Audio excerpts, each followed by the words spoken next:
El pasajero fantasma de Costa Rica en G, desde Costa Rica, comparte un recuerdo inquietante de hace unos 25 años. Su familia vivía en Cañal de Pozo de Agua, Cantón de Nicoya, y su único medio de transporte era un viejo camión ganadero con caja de redilas. Una noche, regresaban de Nicoya cuando, al reducir la velocidad en un crucero, apareció un joven sonriente solicitando aventón. El padre hizo la señal para que subiera.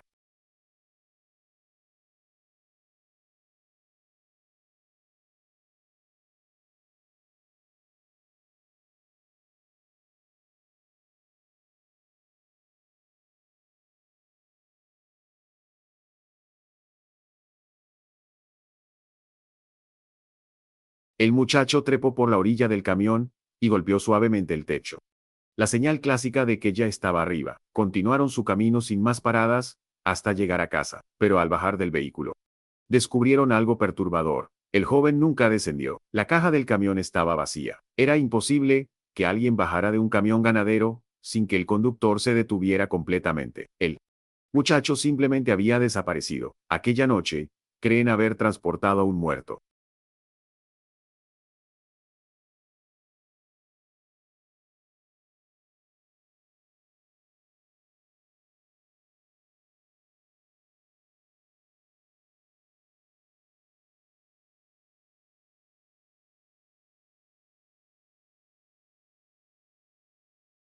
Las flores del pedimento Victoria y su familia viajaron desde Ciudad de México hasta el santuario de Juquila, en Oaxaca. Llegaron cerca de las 2 de la madrugada a una zona conocida como el pedimento, donde los visitantes se detienen a orar y dejar flores antes de llegar al santuario. De la oscuridad, emergió una mujer vendiendo flores. El esposo bajó la ventanilla y ella le entregó un ramo sin decir palabra. Cuando buscaron dinero para pagar, la mujer había desaparecido.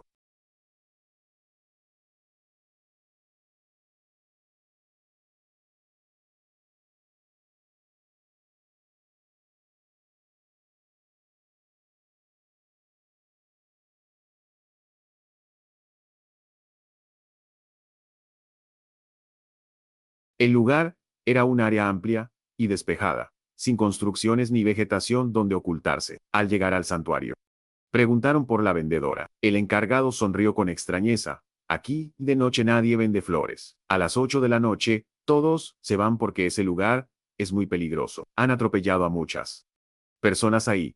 No sé con quién hablaron, pero en las madrugadas, nadie vende flores aquí. Lo más inquietante, las flores eran completamente reales.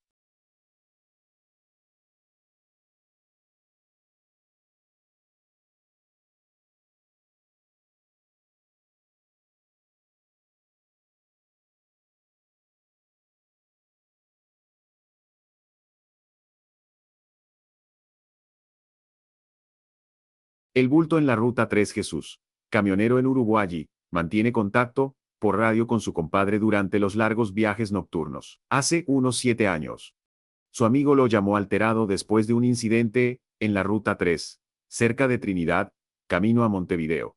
Mientras conducía, se cruzó de frente con otro camión. En ese preciso momento, algo cruzó la carretera entre ambos vehículos y se detuvo. Los dos camioneros frenaron bruscamente, pero cuando revisaron, no había nadie.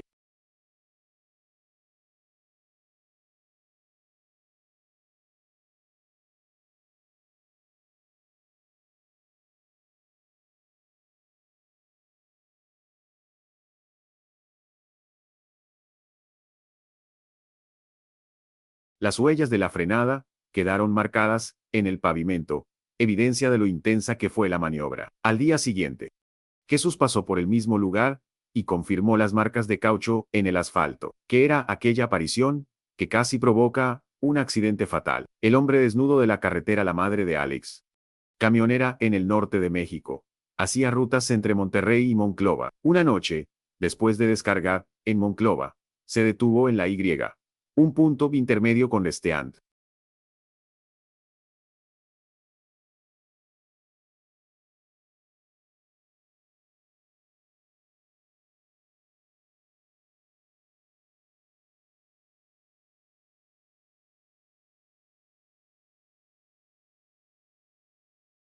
Un joven que limpiaba camiones se negó nerviosamente a trabajar, alegando que había algo extraño, y huyó asustado. Más adelante, en un tramo recto y solitario, vio algo moverse entre los matorrales. Con las luces del camión, distinguió una figura que lava la sangre, un hombre completamente desnudo, cubierto de heridas sangrantes como tajos profundos, con los ojos completamente en blanco.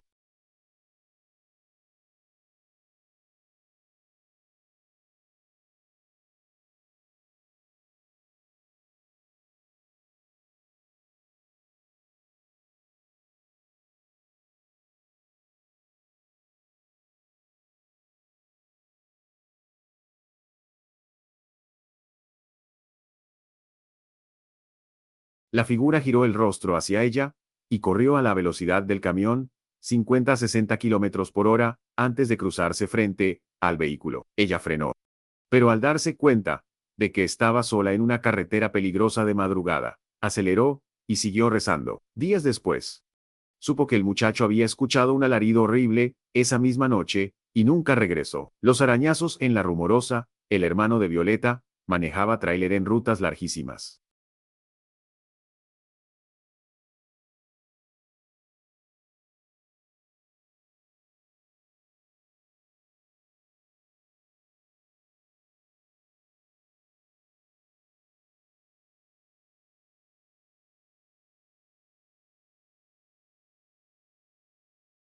En 2005, transitaba por La Rumorosa, una carretera montañosa y peligrosa cerca de Tijuana, conocida por sus vientos violentos capaces de voltear camiones. A las 2 de la madrugada, el fuerte viento lo obligó a detenerse en uno de los balcones de la carretera. Se refugió en el camarote de su camión, escuchando cómo el viento sacudía el vehículo. Entonces comenzó, algo arañaba el techo. El sonido era peculiar, como si una rama raspara el metal.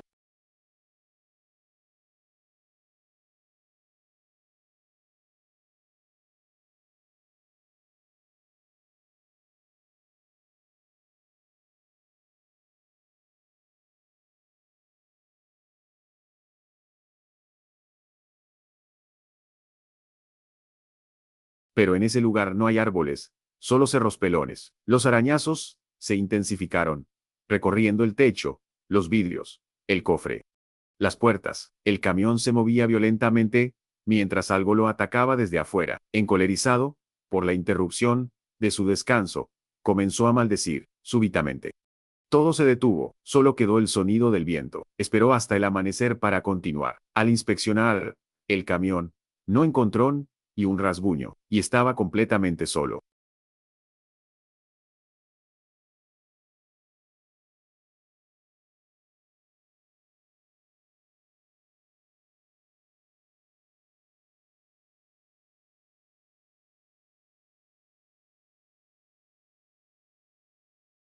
Las brujas del Camino a Real, de 14 Ricardo, y 5 amigos, emprendieron una peregrinación caminando desde Matehuala hasta Real, de 14, en San Luis Potosí. Partieron a las 2 de la madrugada, para evitar el calor del día, llevando solo una linterna, mientras avanzaban por la carretera solitaria.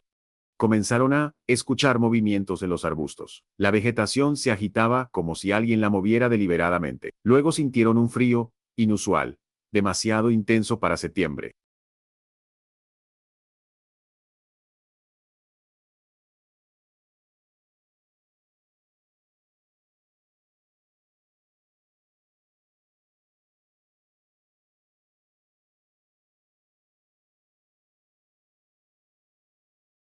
Cuando encendieron la linterna para investigar, esta se apagó inmediatamente. Los sonidos se multiplicaron: aleteos, silbidos, chasquidos llamándolos, risas de mujeres rodeándolos por todos lados. Los 6 jóvenes, fuertes y atléticos, sintieron un terror como nunca antes habían experimentado. Corrieron desesperadamente, mientras las risas y llamados los perseguían. Finalmente, aparecieron las luces de un pequeño pueblo y una ermita dedicada a la Virgen de Guadalupe.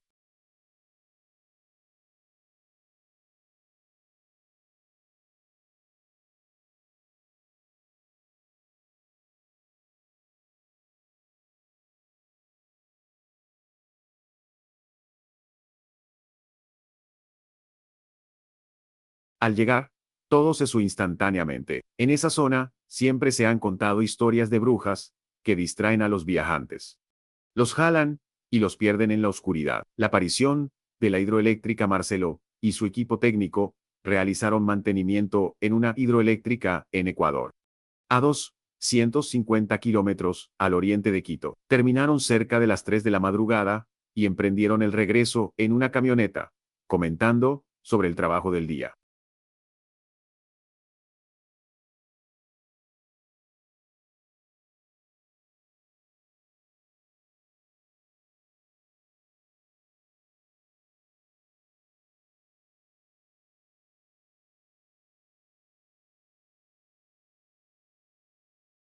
En un tramo recto y plano, Marcelo vio con las luces del vehículo algo que se acercaba a la carretera.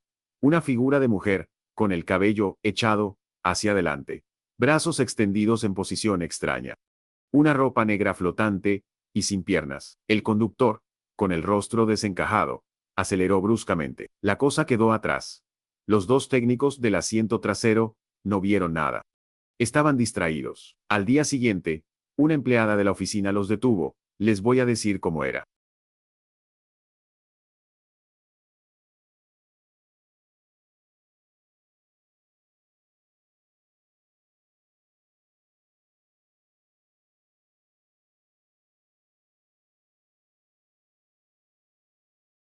Describió con exactitud el pelo, los brazos, hacia adelante, sin piernas.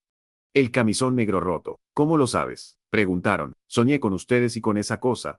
Respondió. El Catrín protector, el padre de Marta Jiménez, manejaba camión de larga distancia entre Ciudad de México y Yucatán, en la carretera Mer y Tizimín, kilómetro 30 y tantos.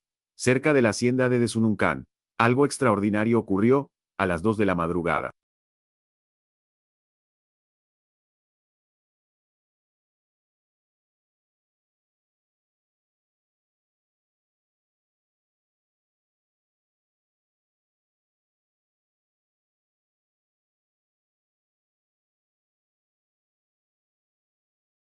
Mientras se cruzaba con otro camión, apareció un hombre vestido de negro con sombrero redondo. Elegante, como un catrín, cruzó lentamente entre ambos vehículos. El padre de Marta frenó para no lastimarlo, pero el hombre lo miró. Volvió hacia el frente y continuó caminando. Lo más impactante, atravesó la reja cerrada de la hacienda y luego atravesó la pared, desapareciendo ante sus ojos. El otro camionero siguió de largo, aparentemente sin verlo.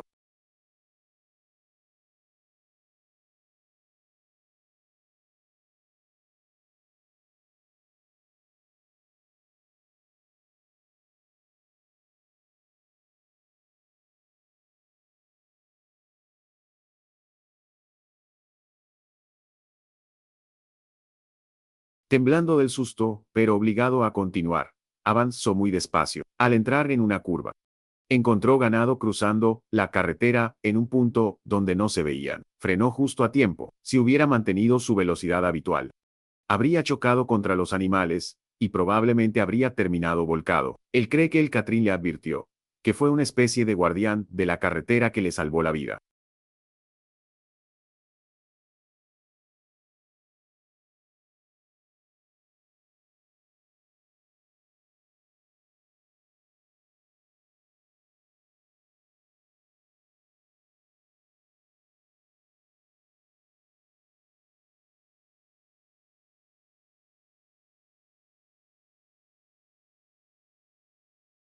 El ángel de la muerte, Jesús vive cerca de la frontera entre Estados Unidos y Piedras Negras, después de una fiesta del lado mexicano.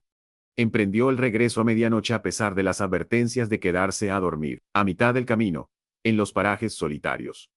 Comenzó a sentir sueño. Los cabeceos se hicieron frecuentes cuando súbitamente algo golpeó el tablero del lado del copiloto. Reaccionó y volteó. Vio una mano y un antebrazo descarnados. Un esqueleto que acababa de golpear ahí.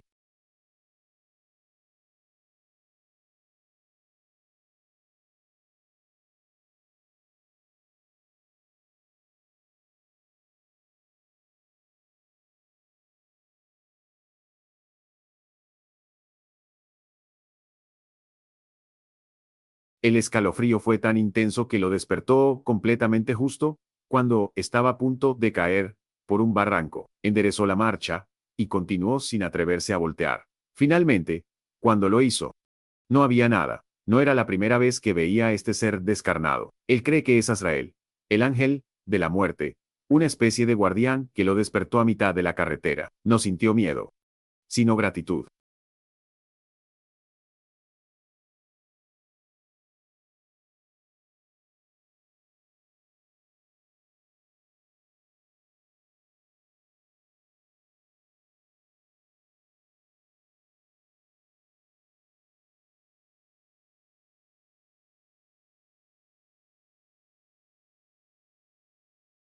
La madrecita Salvadora Genaro maneja autobús de transporte público en Sinaloa, México. Una región azotada por la violencia del narcotráfico. Le ha tocado que hombres armados detengan su autobús y le ordenen bajar a los pasajeros. Hace 2 años, conducía la corrida de madrugada hacia Culiacán. A las 5:15 a.m., con unas 30 personas a bordo, vio a una anciana esperando.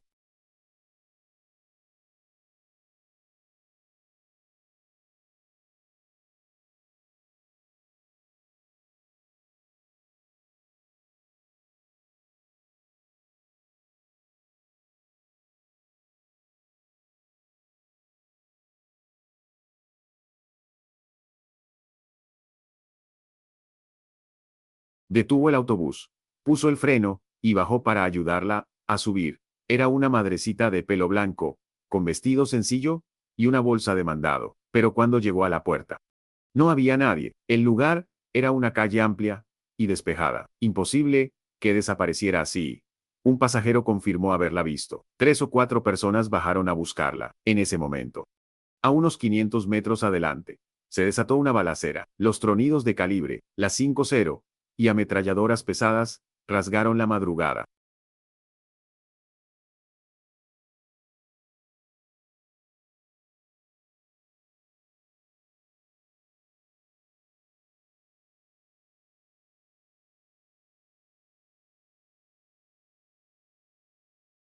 Todo el personal del autobús bajó y se refugió en construcciones cercanas. No les pasó nada, porque se habían detenido. Si hubieran continuado sin detenerse, habrían llegado justo en medio del fuego cruzado. Genaro sostiene que esa aparición les salvó la vida a todos. La mujer de Carabalí Isabel recuerda los años 86 a 87. Cuando tenía 15 años, su padre trabajaba en una fábrica en Guacara, estado Carabobo, Venezuela.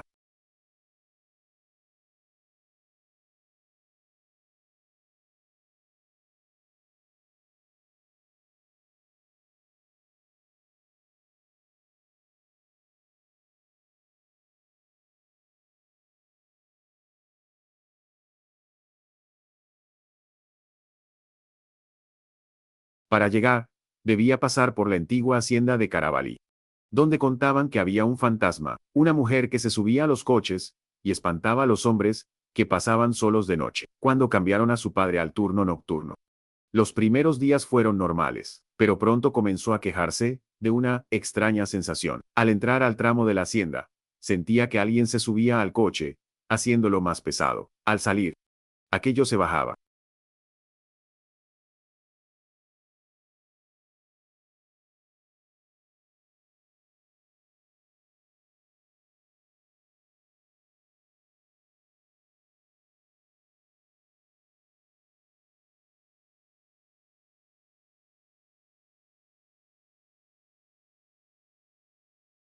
La sensación evolucionó. Empezó a sentir que alguien lo observaba desde el asiento trasero. Colocó un rosario en el espejo y rezaba al pasar. Pero la presencia se volvió más densa. Una noche, sintió claramente como aquello se pasaba del asiento trasero a la guantera y se le quedaba viendo. Era una mujer, no solo una sensación. Lo siguiente que recuerda es estar afuera de su casa, sujetando el volante. Isabel oyó gritos esa madrugada. Su padre intentaba explicar algo a su madre, desesperado.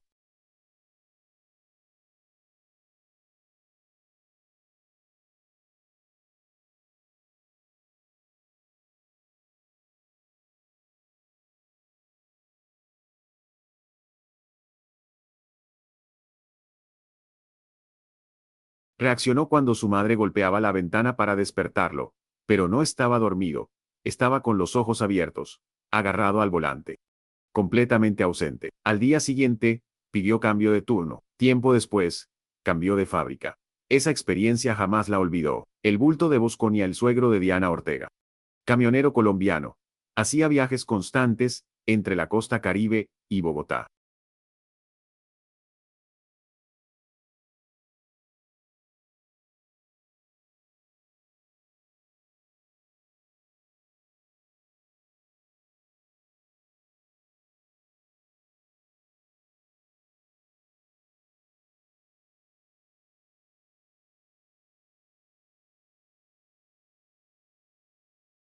Cerca de Bosconia, de madrugada, y con neblina. Algo salió de la vegetación, un bulto como un saco de harina, sin pies ni manos visibles. Se detuvo.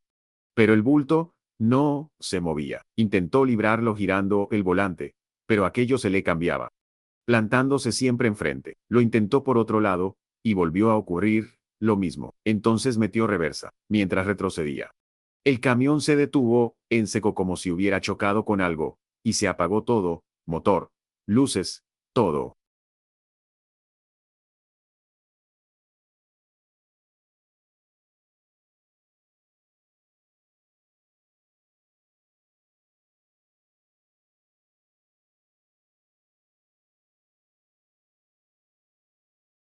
Miró por el retrovisor, y no vio nada. Sacó su linterna, y alumbró.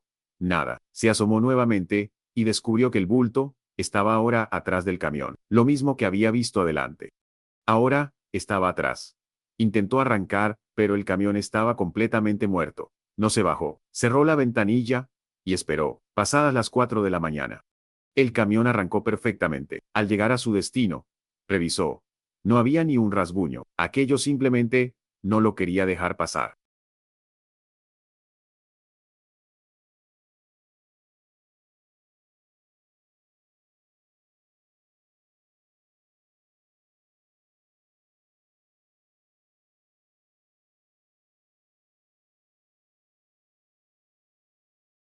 El ciclista fantasma, un amigo de Álvaro Javier, médico y conductor de ambulancia, manejaba un camión de madrugada por la región Caribe de Colombia, en una carretera completamente recta. Vio a un ciclista solitario. Con precaución, se abrió al carril contrario para no asustarlo y aceleró. Dejó atrás al ciclista y continuó tranquilamente a 100 kilómetros por hora.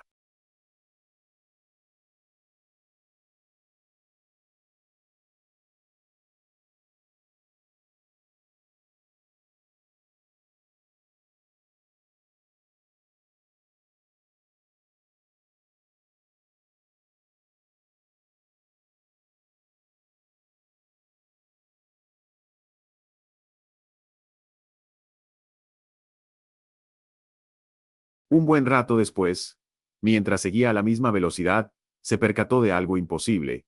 El ciclista estaba junto a él, pedaleando tranquilamente, con ambas manos en el manubrio, como si mantener 100 kilómetros por hora no requiriera esfuerzo alguno. Lo siguió durante mucho tiempo, hasta que, en cierto punto, desapareció. Cuando se dio cuenta de la presencia, estuvo a punto de perder el control. Lo único que atinó fue: Dios mío, ayúdame, mientras luchaba por mantener el vehículo en la carretera.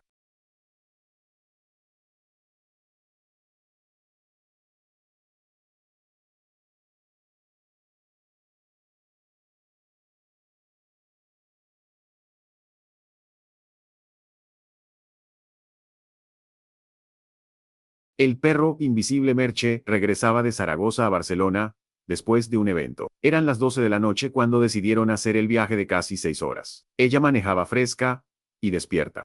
Los demás iban despiertos, también, platicando. En una carretera recta, vio claramente un perro grande en medio del camino, más grande que un pastor alemán, de color oscuro, con la lengua de fuera. Sofocado, podía distinguir las orejas, el morro puntiagudo.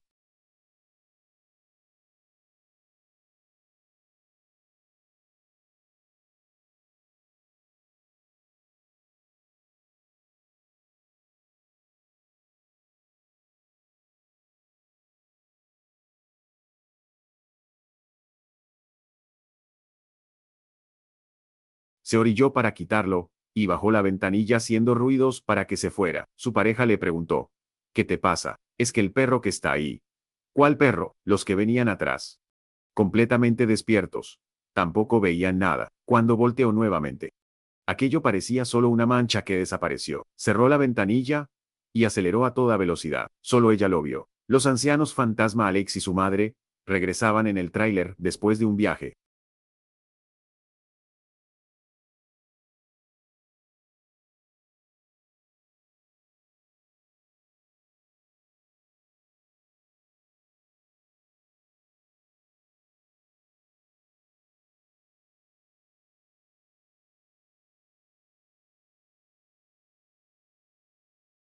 Eran las 3:30 o 4 de la madrugada, cuando entraron a un pueblito solitario. Él reducía la velocidad, cuando su madre, desde el asiento del copiloto, se enderezó y le dio un volantazo. ¿Qué te pasa? Estás loca, pero que no viste. Entonces él volteó y vio una fila de ancianos caminando, viejitos, con rebozo, guaraches, faldas, sombreros. Pero no los había visto de dónde salieron. Mamá. Eso no puede ser.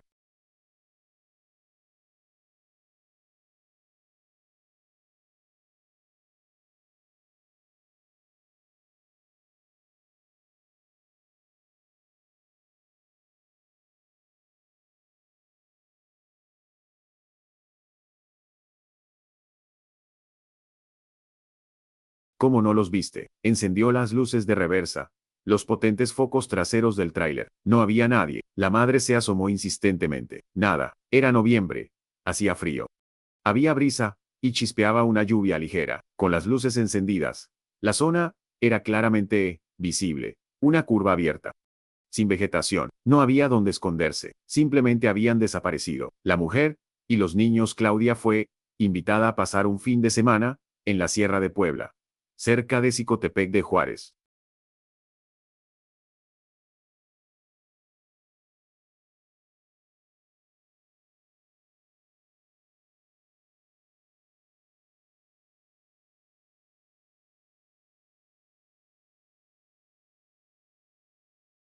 Su niña tenía 11 años. Decidieron visitar las Barbas de Carranza, una cascada famosa. Iban en grupo, Claudia, su hija, un amigo, y su hija. En la carretera angosta, que serpenteaba por el monte, apareció una mujer con dos niños. Era una mujer humilde, con ropa muy pobre, agachada. Los niños iban descalzos, con ropa vieja, sin suéter a pesar del frío. Claudia, como buena madre, pidió al conductor que se detuviera. Voy a darles zapatos, suéteres, algo de comer.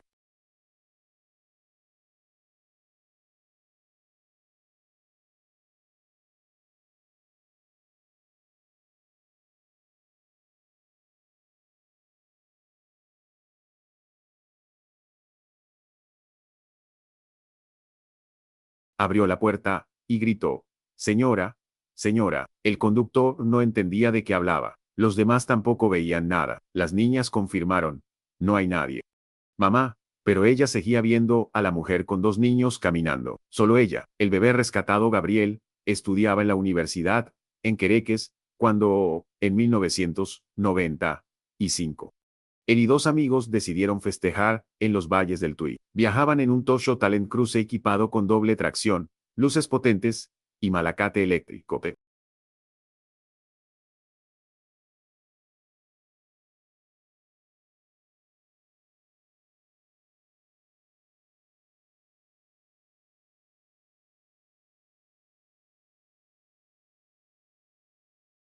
Cerca de medianoche regresaban cuando, en una curva apareció una mujer con la cara manchada de sangre, señalando hacia abajo. Había un Malibú estrellado contra un árbol. La mujer, nerviosa y agitada, los agarraba y sacudía, manchándoles las camisas de sangre. Bajaron con el malacate. Al llegar al coche y abrir la puerta, descubrieron algo aterrador. La mujer que los había alertado estaba dentro del auto, muerta, con el cuello fracturado. Entonces escucharon el llanto de un bebé.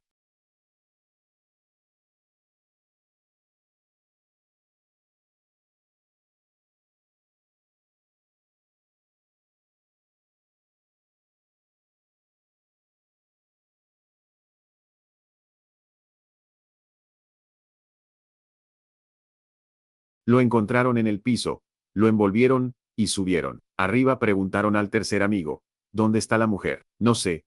Cuando bajaron desapareció. Es la muerta del coche. Llegó otro auto.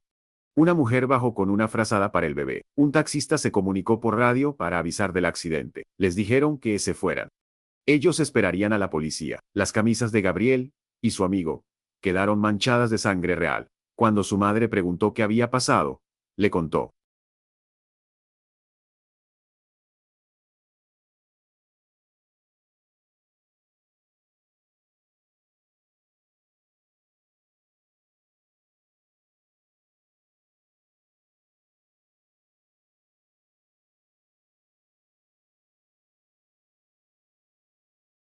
Terminó echando la camisa a la basura. La sangre era física, real, igual que las flores de Juquila. La señora, en el auto descompuesto Roger conduce grúas para una aseguradora en Querétaro, México. Pasadas las 11:30 p.m. recibió un aviso.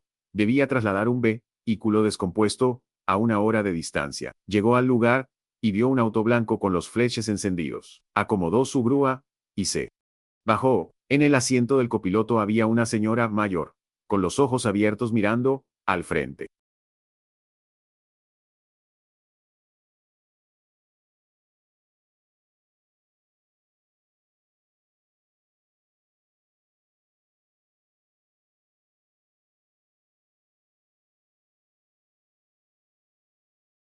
Golpeó suavemente la ventanilla. Señora, soy el de la grúa. No respondió. Insistió 2 veces más. Finalmente, la mujer lo miró y regresó la vista al frente. En ese momento apareció un hombre joven. Bien vestido. Era el dueño del auto. Es que estaba tocándole a su mamá. ¿Quién? ¿Qué? Le pidió que la señora se pasara a la cabina de la grúa. El hombre no entendía. Yo vengo solo. Abrieron la puerta. No había nadie. Roger pensó que lo estaban engañando. Que quizá había problemas.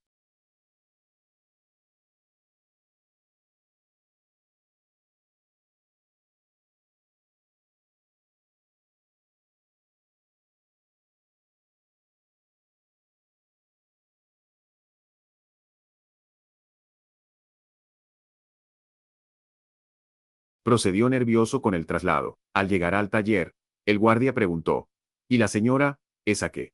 ¿Cuál señora? La que está en el coche. Revisaron juntos. Efectivamente. Había alguien dentro. Pero cuando abrieron la puerta, no había nadie. Ya vete, le dijeron. Blancos del susto. Afortunadamente esa noche no hubo más llamados. La luz naranja de Córdoba, el amigo de Oscar vivió una experiencia en los años 70 entre San Francisco y Córdoba, Argentina.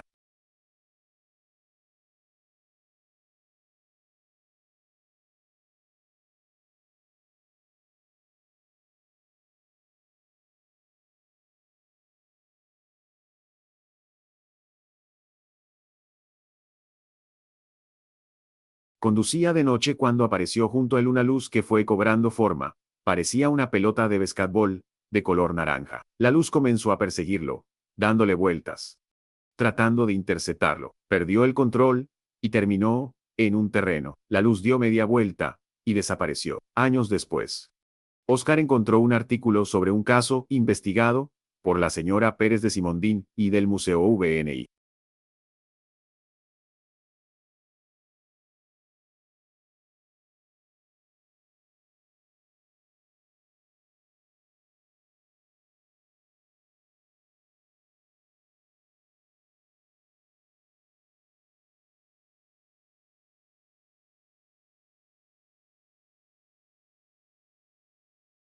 En 1978, en la misma carretera y altura, empleados de EPEC Compañía Eléctrica tuvieron un encuentro con algo similar. En ese caso fue peor. Relataron haber sido teletransportados.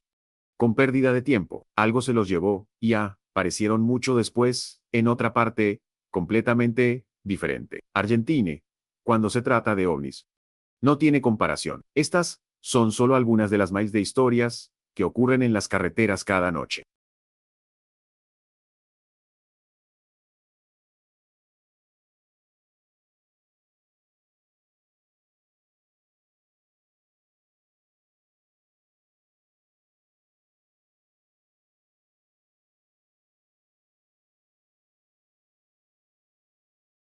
Apariciones espontáneas, espectros protectores, entidades amenazantes, luces inexplicables. La pregunta permanece: ¿qué hay realmente allá afuera?